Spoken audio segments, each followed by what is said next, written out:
Callicraft, United States permanent representative to the United Nations. Welcome again on Al-Arabiya and Al-HAJ.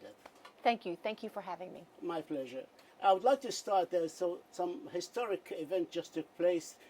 King of Saudi Arabia, King Salman bin Abdulaziz, has addressed the General Assembly. It's the first time for over 20 years that something like this, a king from Saudi Arabia addresses the General Assembly. And I would like to raise, if I may, he just finished a few points with you for your comment. You'll be the first to comment on an hour from New York on this. I would like to ask you, the king have said that the kingdom has stretched its arms and hands for peace to Iran and worked with it with positivity and respect, and they received their presidents in Saudi Arabia, but time and time again they exploit this for their own expansionist projects.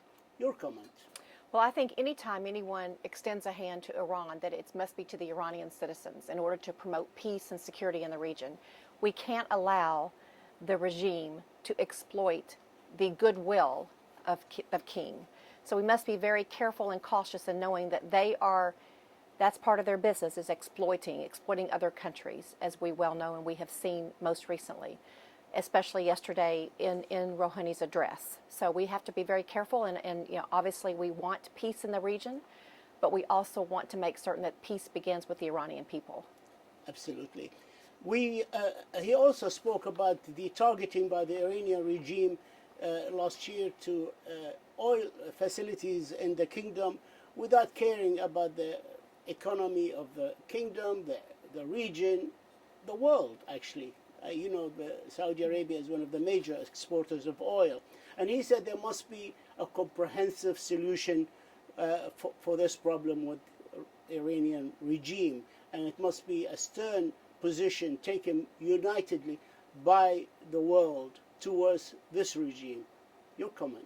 Well, as you know, we have just signed two very historic peace agreements. One, Israel with Bahrain, and Israel with the United Arab Emirates. Obviously, we would welcome Saudi Arabia to be next. But I think what's important is that we focus on the agreement and we do not allow the regime to exploit the goodwill of Bahrain or of the United Arab Emirates or of Israel. So we have to make certain that we protect the Middle East. So by protecting the Middle East, we're protecting not only Israel, but we're protecting Palestine and we're protecting Europe and the rest of the world. The interference of the Iranian regime, he said, the king, in Yemen has increased folds the suffering of the Yemeni people, and he called on the world to stop this interference. Actually, the Iranians have announced yesterday that they are giving the Houthis the technology for manufacturing ballistic missiles. Your comment on this, please. Well, he also said yesterday that kind of bragging rights as to they were promoting different plans, different points of plans for Yemen, for Syria. You mean President Rouhani? Yes, I wanted to raise my hand and say, well, please enlighten me, because what I have seen you do in Yemen is to support the Houthis. What I have seen you do in Syria is do nothing but prop up the Assad regime. And we could go on and on. In Iraq. Absolutely, with the militia. Peace in the Middle East. The king thanked the United States for its efforts to create peace in the region, and he said this is a strategic choice for the kingdom to have peace, and they spent a lot of efforts by the kingdom since 1981 to create this peace in the region. What can you do more? Are there more countries coming to the fold and creating peace? Where are we now in your office? So if you go back 70 years and you've got Egypt, and then 25 years Jordan, and then the Trump administration, the president is elected in 2016, and in the last 3 years, just recently, we have UAE and Bahrain with Israel. So our plan is to bring more countries, which we will have more being announced very soon, And How soon? how soon? Well, it could be today. Could be one in the next day or two. Oh. Yes, so we are very excited, and I know that others are going to be following. And what we don't want to do is we want to not isolate anyone, but to bring everyone on board in hopes that this will allow the Iranian citizens to see that people really want peace in the Middle East, and they are part of this peace. I'd like to move to your tweet last night, which I was reading with interest. You said last night, and I'm quoting you, that the Iranian president's speech was a tour of force of dishonesty. What made you say that?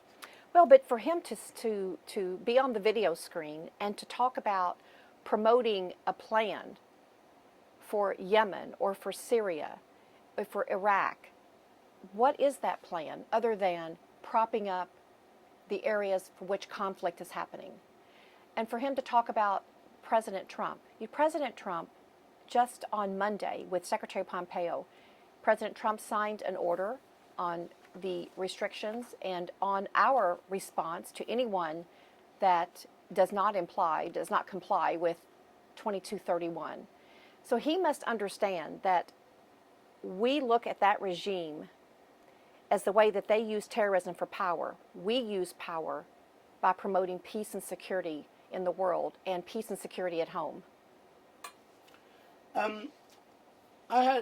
We had an exclusive on Monday with Russian Foreign Minister Sergei Lavrov, and when I asked him about whether the snapback exists as far as you're concerned, as far as Russia, he answered me, the snapback does, I'm quoting him word by word, the snapback does not exist as far as everybody is concerned, except the United States and one other Security Council member, meaning the Dominican Republic. Your comment. Well, with all due respect, Lavrov is wrong. He's spinning his own, it's just his own spin, as we understand. In the council, each member has come to me privately. Everyone is very concerned about the chance that Iran will have access to weapons. Our Russian ambassador came to me with a proposal, a code of conduct that they would have liked to have had Iran and all of Iran sign outside the council. So if Lavrov was correct, then why would the Russian ambassador present a plan that would prevent Iran from becoming nuclear? I also asked him about the arms embargo, which according to the nuclear deal expires on the 18th of October. According to the United States, it already has expired. It will never expire indefinitely, right. as being said.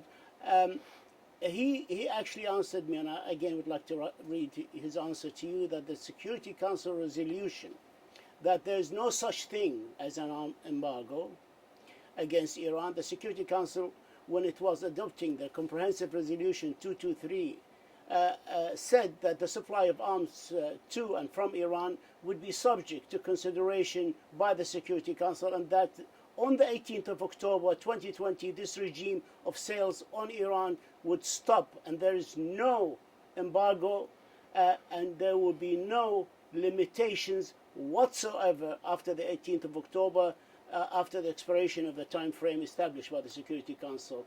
What do you say to him? Well, that's his opinion, and he is incorrect. First of all, any nation that violates Resolution 2231 is going to be subject to restrictions from the United States. We made that very clear on Monday.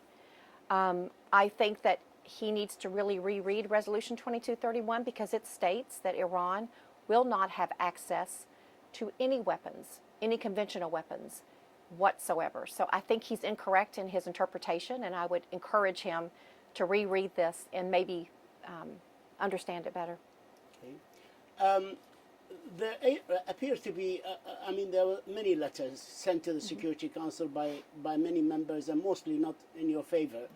That was your letters, but what really the most important letter, as far as I'm concerned, was from the Secretary General on the 19th, when he said, there appear to be uncertainty whether or not the process set forth in paragraph 11 of Resolution 2231 has been initiated. Hence, he cannot establish a sanctions committee, and he cannot establish an experts panel and set a budget for all this. What do you say to the Secretary General? Well, I respect the Secretary General, and I am very disappointed. However, his letter is only a reaction to the inaction of the other 13 council members. Elliot Abrams, the U.S. Special Envoy in Venezuela and Iran, said the arms embargo will now be reimposed indefinitely and other restrictions will return, including the ban of Iran engaging in enrichment and reprocessing related activities and the prohibition on ballistic missiles testing and development.